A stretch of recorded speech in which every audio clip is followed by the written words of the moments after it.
How's the best way to improve? Well, one of them is to measure, get feedback. The first thing I'm going to show you is a couple of coaches of mine. Here's my first coach here. That's a Zep app.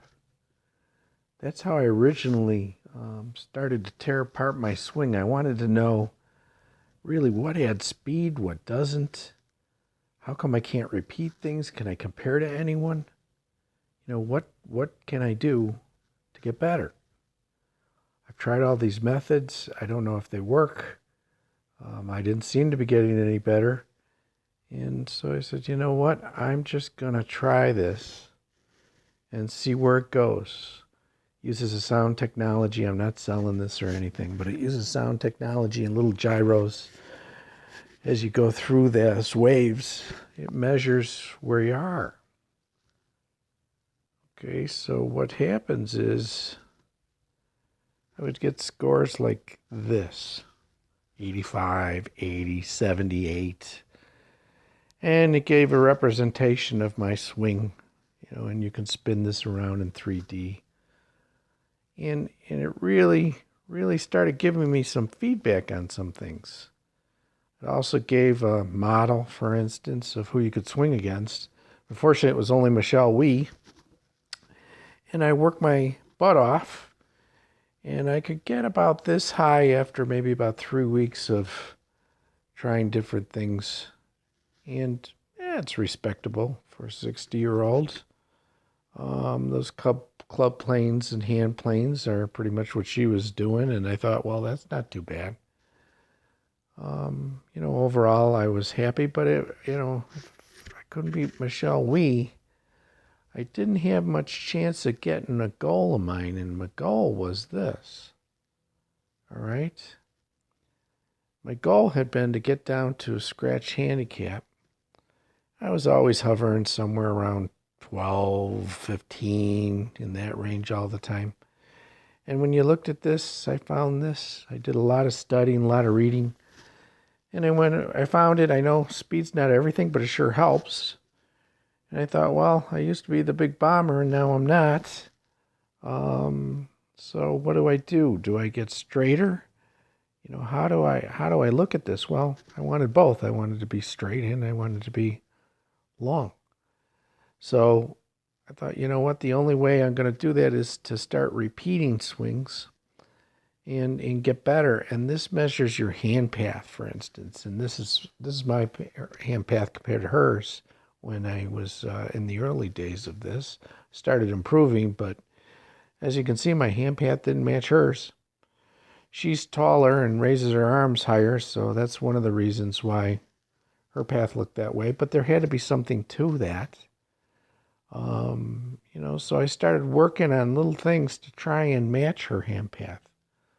Why can't I get it to that level? As you can see, my hand path was a little flatter, but that really wasn't it. It's the shape. So I stumbled upon some more things as I was reading, and I found this as the optimal hand path. Okay, this is by Michael Jacobs, a study that he had done with Dr. Nesbitt. So most of us have the purple hand path. It goes out and away.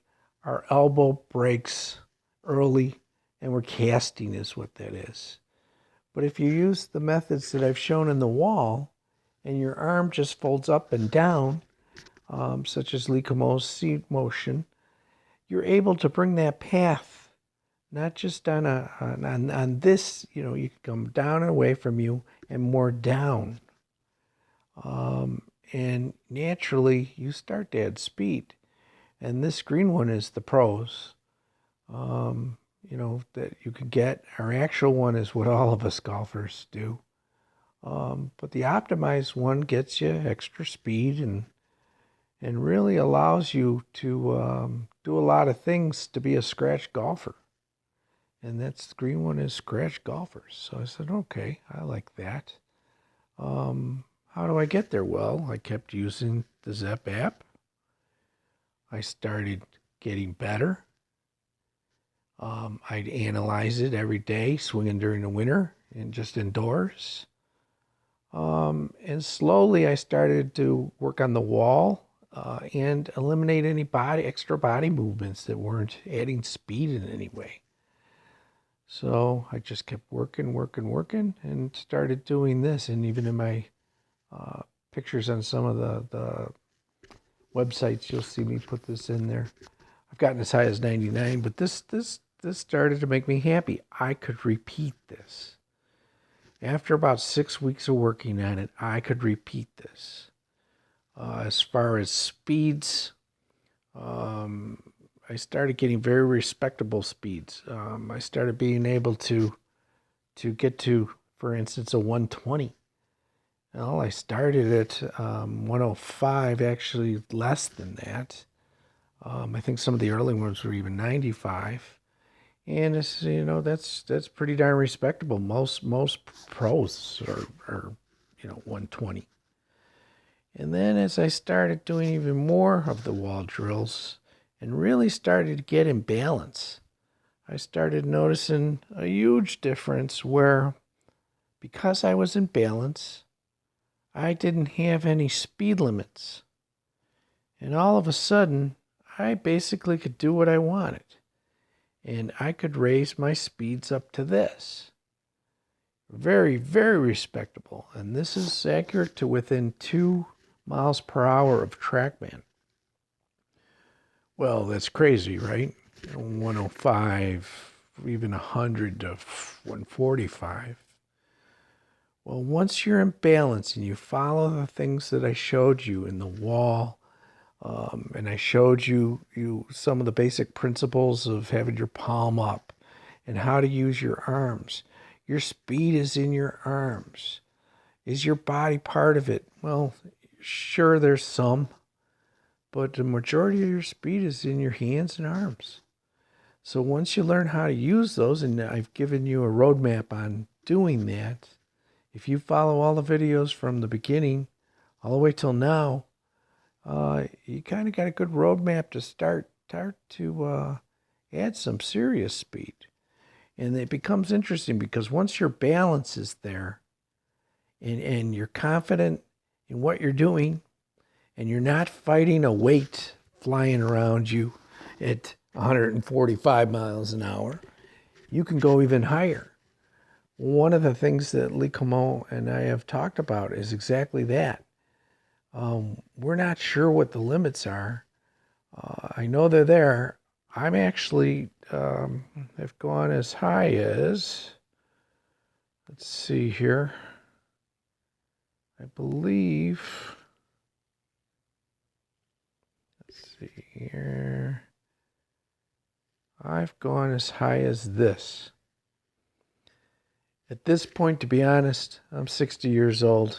I was messing around at long driving doing these types of speeds, and I don't know how fast I could get. I know it's probably higher, but I'm not looking to injure myself either. I have no interest in, and besides, when you start to get these kinds of speeds, what's it doing for you?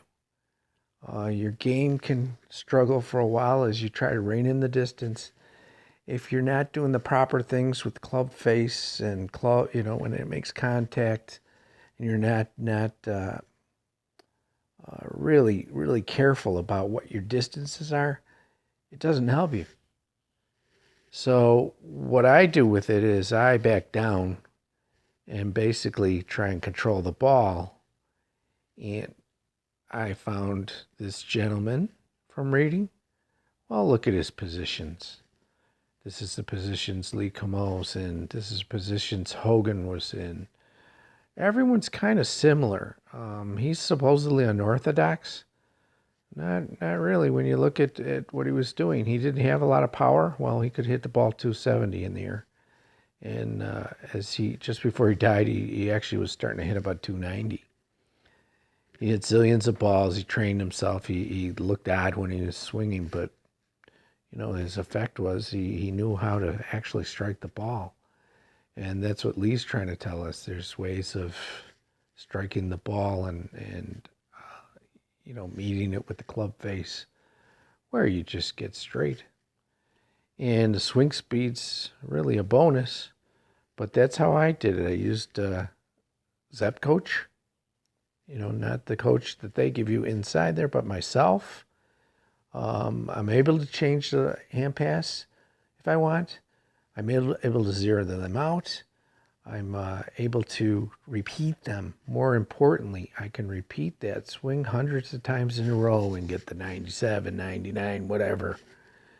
It was really helpful in making me confident in the fact that I was doing repetition. In that wall drill is just an enormous help.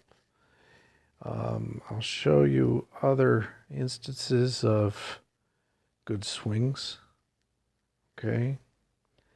It's how I develop things like the end, for instance, when I would draw my ends. You could draw an A, you can draw whatever, but I had information like this, and I said, okay, he's got a really nice swinging around that axis. And I started noticing that in all good golfers. So I could put this N, and it's a little wobbly here, but I could put this N on any good golfer, and they'll do exactly the same thing. They'll look exactly the same way. They don't break this front wall here, this one here. They don't break that. They came right up to it nicely, but this A part of it here, if you had an A-type frame, they stay right on it. That's how their weight is balanced. If you do the wall drill, that's where you'll stay too. And this was one of the longest hitters of all time, Mike Dunaway. Now, Dunaway was not a good, he was a decent golfer, but he certainly didn't make any waves, didn't win any PGA Tour events or anything. But he had power. He's doing the same things we're talking about. It's, he's straightening his right arm. He's palm up. He's in balance. If you did the wall drill, he's perfect in it. And I just started finding things like this on the net. They say you can't learn from the net.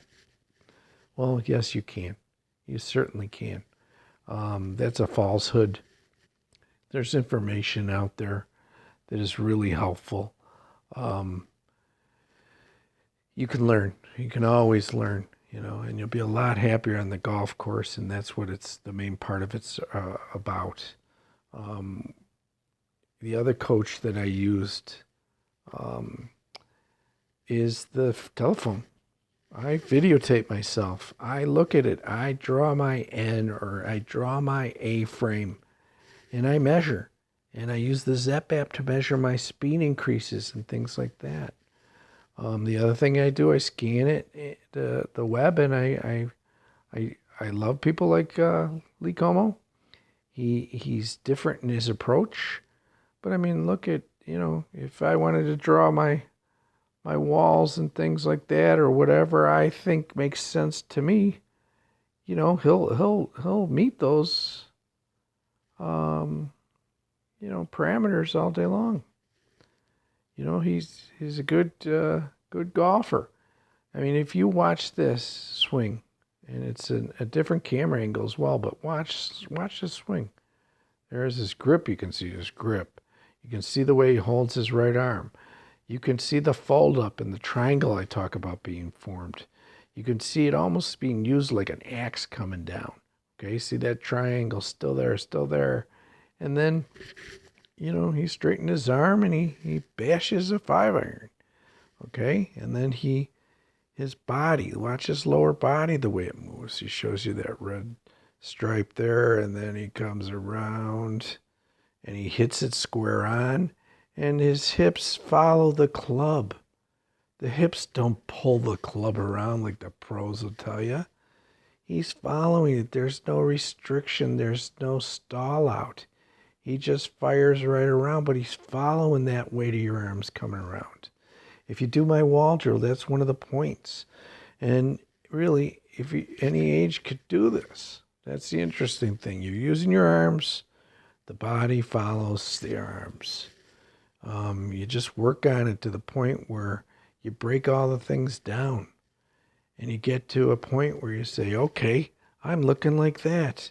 My head, I may not look like that in the swing, but I guarantee you, my head moves like his does. You know, it's once you start to see the commonalities, there's no restrictions. And my God, he's hitting the 5-iron here, 305 yards, 310 yards. It's not BS. I do swing 4 miles an hour if I want. Do I do that all the time? Heck no. Most of the time now on a course, I'm learning ball control.